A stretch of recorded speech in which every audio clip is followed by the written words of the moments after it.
Hey everybody.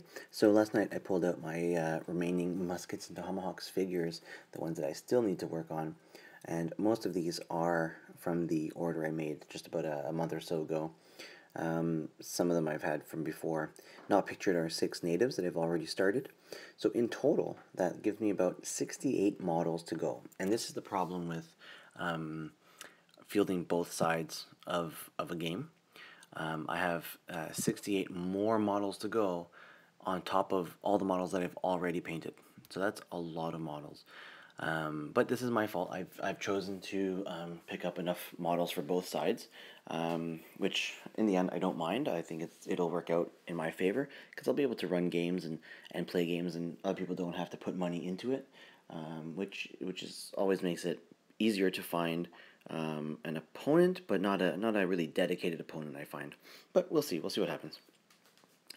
So thankfully, it's only about 45 of these guys that I actually need to paint for my 400-point army. The guys in the blister, the British command figures, and the civilians that are underneath them, they're not necessary for a 400-point game, just the other ones. But those guys, the civilians at least, are going to get painted. The command figures, I don't know, they might be extra. Anyway, let's go into a little bit more detail and see what we got. So here are the French Marines. I forget what the full title is. It's some long French name, but these are French Marines, and they've come to New France, and they can either be fielded as irregular troops and have like scouting scout rules, or they can be regular troops and have the firing line special rule. So in my 200-point game, the ones that I do paint up of these guys, which I'll show you later, they will become irregulars. And in my 400-point game, they'll actually be painted up or fielded as regulars to get the firing line special rule. So they're multifunctional in that I will use a few of them for a smaller game and then the rest for a bigger game. Here are frontiersmen, and I'm going to break these up into 2 sets of 6 coureurs de bois. These are going to be Canadian frontiersmen, Canadian fur traders and hunters and stuff. I think I'll give them a leader from the Marine set, but otherwise these are going to be Canadians in their woodsy, outdoorsy gear. So that's going to be cool. Here are the peasants, the civilians, and as you can see, there are a bunch. There are 14 of them, which is great. Yeah, I'm not going to paint them all right away, but eventually I will paint them all for sure, because a lot of scenarios do include civilians, and having painted up civilians, I think, always adds to a game. If there was a more of an individual model skirmish game set in this period, having civilians is even better. Like, say something like, Malifaux or In Her Majesty's Name or something like that. Those games where you don't have units but you have actual models. I think having civilians is always really cool. Yeah, I'll paint these guys up. They're pretty cool. There's some really good sculpts here. These are 8 grenadiers. So these are elite British grenadiers, and the drummer is one of the command figures from the British regular set, and he's got the same hat. So he's actually going to act as the leader for these 8 regulars in my 400-point game. They're going to be painted up pretty similar to the other British regulars, but they've got the tall hats. I don't know what these hats are called, but they've got the taller hats. And actually, I found a Canadian, what do you call it when people dress up and act and reenactment? Yeah, that's it. A reenactor group that actually acts out battles and stuff from the early these early wars as a Canadian unit, like the Queen something something. And I might look into that color scheme and try to make it as accurate to them as possible, but we'll see. Here's the command figures. These are the ones I haven't used yet. There's 4 more guys. I might not need these at all, so these might go up for a trade or sale or a giveaway, or I don't know, whatever I can do with these guys. Here are 6 Rangers.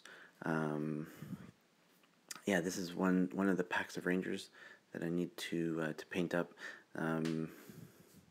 Pretty cool sculpts, but I already have like other Rangers painted up. I just needed a few more, including a leader, so that's that. And here are the last 6 regular infantry for the British that I need to paint up. So I've already painted these guys up already. I said already twice. I've already painted these guys up previously, like the same sculpt, so it'll be repeats, but I do need a full unit of these guys, so yeah, they have to be done anyway. Again, here's an overall shot, so just a reminder that's overall 68 models for Muskets and Tomahawks that I have. Not everyone is necessary. Not everyone is necessary for the 400-point games, but most of them are. However, for the 200-point game, because I've already painted quite a bunch of stuff, the next slide I'll show you is what I need to paint for the 200 points. Oh, what a relief. A lot fewer, right? So you'll see I need 2 more regulars and 2 Rangers for the British, and then the 9 Marines for the French Canadian slash native army. So that's for the 200 points. So that's a lot better. 13 guys is a lot better than 45 or 64 or 68. So 13 guys, that is manageable. So this is probably my main project for the next couple weeks. I'd like to get all of these guys done in the next couple weeks.